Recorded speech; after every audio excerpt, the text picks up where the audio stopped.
2500 മുകളിൽ 2543 എന്നുള്ള കോവിഡ് കണക്കാണ് ഇന്ന് വന്നിരിക്കുന്നത് എന്നാണ് മനസ്സിലാക്കുന്നത്. KG കമലേഷ് ചേരുന്നുണ്ട്. കമലേഷ്, 2500 കടന്നിരിക്കുന്നു എന്ന് എന്താണ് വിവരങ്ങൾ? രജനി, ഇതുവരെ റിപ്പോർട്ട് ചെയ്യപ്പെട്ട ഏറ്റവും ഉണ്ണി ഇരിക്കട്ടെ, ഞാൻ നിന്നെ അങ്ങോട്ട് വിളിക്കാനായിട്ടിരിക്കുവായിരുന്നു. പിന്നെ എന്നാ ഉണ്ടടാ വിശേഷം? എന്നാ പറയാനാന്നേ, ഇന്ന് നീ എന്നാ കച്ചവടത്തിനൊന്നും പോയില്ലേ? രാവിലത്തെ പണി കഴിഞ്ഞടാ. ഇനിയിപ്പോ ഒരു വൈകിട്ട് 4 മണിയോടെ വണ്ടി വരും. അതിപ്പോ രാത്രി 8-9 മണിക്കുള്ളിൽ തന്നെ വിറ്റ് തീരും. നീ ഇപ്പൊ ഫുൾ ടൈം ബിസി ആണല്ലേ? തിരക്കൊക്കെ അങ്ങനെ കിടക്കും. പിന്നെ പറ, വേറൊന്നുണ്ട് വിശേഷം? എന്നാ ചെയ്യാനാടാ, നിനക്കറിയാലോ ടൂറിസത്തിന് ഏറ്റവും കൂടുതൽ പണി കിട്ടിയത്. വരുമാനമൊന്നും ഇല്ലടാ. എന്നാ ചെയ്യണോന്നൊരു എത്തും പിടിയും കിട്ടുന്നില്ല. എല്ലാം ശരിയാവൂടാ, നീ പേടിക്കാതെ. ഇതൊക്കെ തന്നെയാ എല്ലാരും പറയുന്നത്. ഇന്ന് 7787 സംസ്ഥാനത്ത്. നിനക്ക് കച്ചവടം എന്തെങ്കിലും തുടങ്ങാൻ വയ്യേ? അതിന് കാശ് വേണ്ടേ?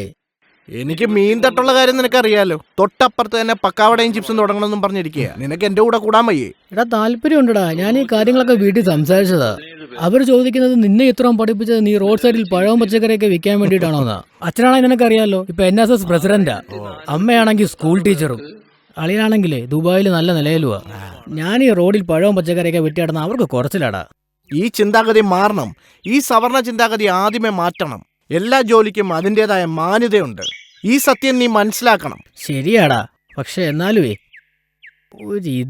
ഏതൊരച്ഛനും അമ്മയെ ആഗ്രഹിക്കുന്ന മക്കൾ നന്നായി കാണാന്. ഈ നന്നായി കാണണമെന്ന് പറയുന്നത് കാശിന്, ശരിയല്ലേ? അതിനാദ്യമേ നിന്റെ ഈ സവർണ ചിന്താഗതി മാറ്റണം. നീ എന്റെ കാര്യം തന്നെ എടുക്ക്. ഞാൻ ഈ റോഡിൽ മീൻ വിറ്റിട്ടല്ലേ എന്റെ പെങ്ങളെ കെട്ടിച്ചത്. ഈ വീട് എങ്ങനെയാ പുതുക്കി പണിതത്? ഇതെങ്ങനെ കടന്നതാ?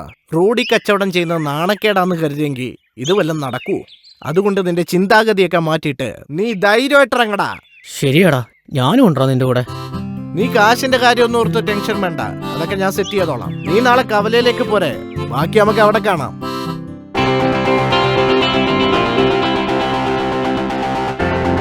നല്ല പച്ച നെമ്മീനാണ് ചേട്ടാ. കിലോ 450 രൂപയുള്ളൂ. നോക്കിയേ, നല്ല പെടക്കണ സാധനമാണ്. എടുക്കട്ടെ.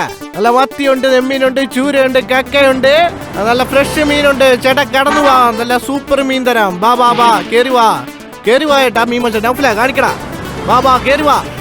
കിലോ 450, ചേട്ടാ 400 തന്നാ മതി. പോരെ, 1.5 കിലോ.